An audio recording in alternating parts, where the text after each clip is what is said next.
The Detroit Lions are undoubtedly one of the best teams inside the NFC conference, but after losing 28-13 to a very bad Chicago Bears team, there is a lot of doubt coming from the fan base of not only the Detroit Lions fans, but NFL fans regarding this Detroit Lions roster. So in today's video, I want to talk all things Detroit Lions. I want to talk about their current season and why they're struggling in certain games. I want to discuss Jared Goff and whether or not he should be the quarterback moving forward. And overall, we'll just cover a bunch of different topics regarding this Detroit Lions team. But without further ado, let's get into it. I think the best way to start this video is just by briefly covering every single game the Detroit Lions have played this season. Because I think by looking through their schedule, we can learn a lot about this Detroit Lions team, as it kind of tells you the story of what's been going on with the Lions. In week 1 and 2, they had two very tough matchups against the Kansas City Chiefs and the Seattle Seahawks. Against the Chiefs, they won with a score of 21-20, but obviously that Chiefs team was without a couple of their stars. Travis Kelce, Chris Jones. Had those guys been playing in that game, who knows how the game goes down, but ultimately, the Chiefs are a very good roster. They have a very good head coach, the best quarterback in the league, and a very solid defense. And at the end of the day, a W is a W, so I don't think there's a lot to learn from that game. But then you lost to the Seahawks, and this is kind of the first sign that something was a little bit wrong with this Lions team, because they lost to a very talented Seattle Seahawks team 37-31 in a game that went to overtime. Now, I know the Seahawks are undoubtedly one of the more disappointing teams this season, and by no means are they Super Bowl champions, but that Seattle Seahawks team is way better than what their record says. So in a game that went to overtime, I think you could say the Lions didn't play terribly in that game. And then in week 3, they dominated the Atlanta Falcons with a score of 20-6. That one, of course, is going to happen when the Atlanta Falcons are just a bad team, to be honest with you. Then they beat the Green Bay Packers with a score of 34-20. This was kind of before Jordan Love and that Packers team got rolling, so that's a good W for them. And then we get to Carolina. And I know they won with a score of 42-24, but you gave up 24 points to the Andy Dalton-led Carolina Panthers. That's pretty bad. But then afterwards, they made up for it by beating the Tampa Bay Buccaneers with a score of 20-6. And at that point in the season, they had one loss to their name, and it was an overtime loss to the Seattle Seahawks team that looked pretty good at that time. So at that point in the season, they were by far the best team in their division, and in the conference, probably the 4th best team. And heading into that Baltimore Ravens game, I think all they really had to do was go out there and be extremely competitive with a very good Ravens team, and I think we would have been very fine with this roster. If the score was 38-35 or 38-28, I don't think we really care about that loss all that much. But they lost horrendously. The final score was 38-6, and the Lions team looked horrible. This was the first time they got truly exposed for how bad they were defensively and how lackluster they can become on offense. Now, fortunately for the Lions team, it really did not affect them that much, as in the next week they would win 26-14 to the Raiders, and then they'd have a shootout victory over the Los Angeles Chargers. Again, the defense played bad, but shootouts are going to happen, especially against offenses with quarterbacks like Justin Herbert. It is a bad victory in hindsight, looking at how bad this Chargers team has been, especially offensively the past couple weeks. But again, I do want to reiterate that not every single game is going to be this blowout fashion matchup. Sometimes it is going to be a bit of a tough go-around. And typically a shootout can be redeemable, especially if you go out there and beat up on some bad teams a couple weeks afterwards. You look at a team like Dallas, for example, who just had a shootout with the Seattle Seahawks and then came back and beat the Philadelphia Eagles in a blowout fashion. We can forgive Dallas for that shootout because ultimately the Seattle Seahawks aren't that great of a team, but then they went out there and proved that they are a legit team by beating the Eagles. So what did the Lions do after that shootout against the Chargers?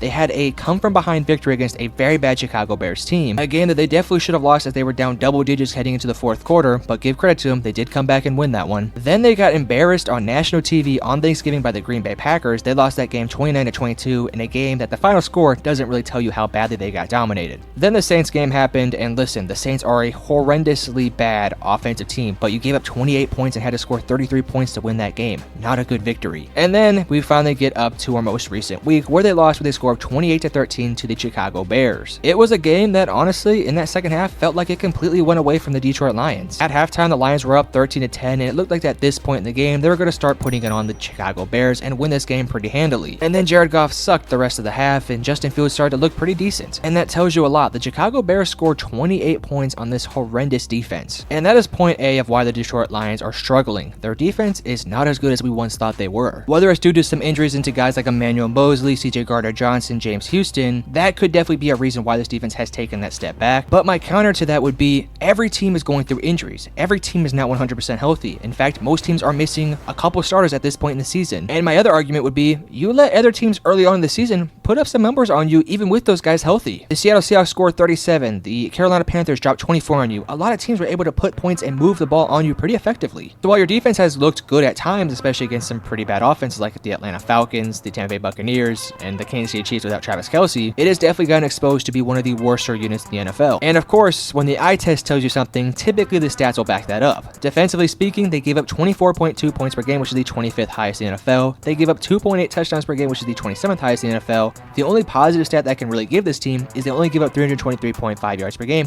which is 15th highest in the NFL. Other than that, basically every stat puts them bottom 15 in the NFL. And it isn't just one specific unit within the defense that's bad, it's kind of the entire unit. The secondary has some glaring holes, the front seven isn't very complete. We've seen a very bad LA Chargers team put up over 300 passing yards on this bad secondary. And we've also seen some very good rushing attacks like the Baltimore Ravens have some effectiveness in the run game as well. What I will say as a positive for this Detroit Lions defense is that when they can out-talent you, meaning that when your offense isn't as good as their defense, they typically can flex their muscles. For example, when you look at the Atlanta Falcons, the Tampa Bay Buccaneers, the Las Vegas Raiders, they typically can flex their muscles a little bit more because they're more talented than you. But when they're out-talented or maybe just out-personneled by certain teams, they typically will give up a tremendous amount of points. When the opposing team has a good quarterback or a good run game or just one thing that's very good, they will struggle against them. Another way they get beat is they get out-schemed very often. Here's a good example. Does anyone think the Chicago Bears offensively and scheme-wise are better than what the Detroit Lions have defensively? There might be some really negative people who might think that is the case, but I don't think it's the case at all. This defense has some names, it has some guys, it has some dogs, but in 2 games, they got embarrassed by Chicago. I do think there is a bit of a correlation between the fact that Baltimore has a rushing quarterback and Chicago has a rushing quarterback. That could make some sense. And that would be okay to me if it was just rushing quarterbacks that were really hurting the Detroit Lions, but then you have guys like Jordan Love schooling them, Justin Herbert schooling them, Andy Dalton schooling them. So this defense doesn't just have one bad weakness, it's just all around not a very good unit. They can't slow down the pass, they can't slow down rushing quarterbacks, they can't slow down rushing teams, and when teams have more talent than you typically have to make up for it with a better scheme, but the Detroit Lions don't have that either. I'm not saying Aaron Glenn, their defensive coordinator, is on the hot seat, but I do think that if it keeps getting this bad, he might be a bit on the hot seat. Now, what I will say about this defense, and in defense of Aaron Glenn, it's not the most talented unit I've ever seen. They don't really have a pass rusher next to Aiden Hutchinson that is just super dominant play in and play out. I like their linebacking core in Alex Anzalone and Jack Campbell, but Jack Campbell is extremely raw and just makes mistakes very often. And their secondary, despite having some pretty big names, guys like Brian Branch, Jerry Jacobs, and Cameron Sutton, just don't play very connected at times. So in defense of their defensive coordinator, I can kind of understand why it might not be the best unit in the NFL, but at the end of the day, it's a bad unit. Now we get to the offensive side of things, and to be honest with you, it's not very easy to figure out what the problem is for this team, because for the most part, they have pretty good stats all around. They rank 7th in points per game, 3rd in yards per game, 4th in touchdowns per game. They also rank 5th in yards per rush, and in the passing game, they rank 9th in completion percentage and 6th in yards per pass. And overall, you just look at all their stats outside of their 4th down conversion rate, they rank in the top 15 of every important stat. And I think that kind of tells the story. The offense really isn't the problem. Sure, this offense can definitely stall sometimes. We've seen that in games against Baltimore, the Chicago Bears, the Green Bay Packers. This offense has stalled many times. But when this offense is clicking, they'll drop 30 points, 40 points multiple times over and over again. They have a good offensive line, despite having some injuries now. They have some good running backs. They have some good weapons on the outside. It all just kind of comes down to, is Jared Goff going to have a good game? Another thing I'll also say is teams are kind of figuring out this Lions offense. They're not a very complex offense. They like to run some play action. They love to run the ball. They love to just kind of pound it down your throat. And in the modern game that we play, teams kind of know how to defeat that. When a team, especially a good team with a good defense, is preparing against this team, they're going to do their best to stuff the run and force Jared Goff to beat you. And Jared Goff is just not one of those guys who's going to make super down the field throws in tight windows. Sure, Goff sometimes can catch fire and could just be this flat out amazing quarterback. But if you can get him out of a rhythm and just kind of out of sync and create pressure on him, it's bad news for this Lions offense. So that ultimately raises the question, is Jared Goff the guy for the future? And to be honest with you, I hate to say this, I don't really know. Because he has some good numbers on the season, this offense has been rolling at times, but he's just not special, quote unquote. He doesn't have that Lamar Jackson or CJ Stroud or Patrick Mahomes in him. And to be honest with you, you can make that work, especially if you have a very good pieces around him offensively, and defensively you have a good unit. If you have those pieces around Jared Goff, you can probably make it to a Super Bowl. Hell, he's been to a Super Bowl with the LA Rams. But the problem with the Lions,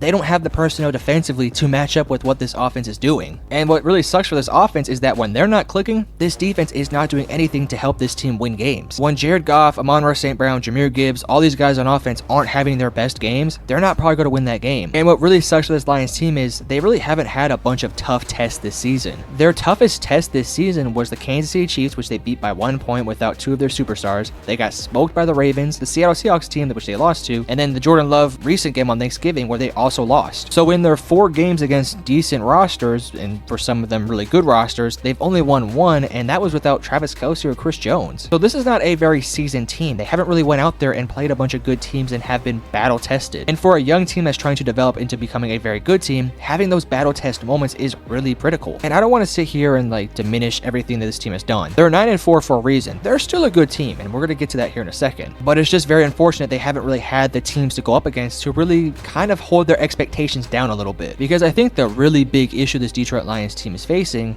is expectation. We came into this season saying, hey, it would be nice if this team could win the division and maybe win a playoff game. And then after they beat Kansas City and had some really good moments early on this season, it was like, hey, this team can potentially win a Super Bowl. And now that they're not reaching that expectation, we're honestly all kind of down on the Detroit Lions. They're not necessarily a rebuilding team. They're kind of exiting that rebuild and becoming one of those contending teams. But defensively, they have a lot of holes to fix. Are the Detroit Lions a good team? Absolutely. Are they a top 4 team in the NFC? I'd argue yes. So is the Detroit Lions eternally screwed and never going to win a championship? I'm not here to say that. What I am here to say is temper your expectations of this Detroit Lions team. They're a very good team with some very good talent. Are they going to win the championship this year? I don't think so. Will they win it next year? Probably not. But could they win it in the next 5 to 10 seasons? Who knows? We never know that. But what I do know is this team has to fix their problems. They got to get better defensively, both schematically and personnel-wise. And offensively, once Ben Johnson is probably going to be gone, you got to figure that out as well. But Detroit Lions and NFL fans, let me know in the comment section below what you guys think about this Detroit Lions team. Do you guys think they are good enough to win a championship this year or within the next 5 years? And if that is the case, make sure to let me know in the comments. And if you did enjoy the video, make sure to hit the like and subscribe button because that would help me out a ton. But I love you guys. Peace.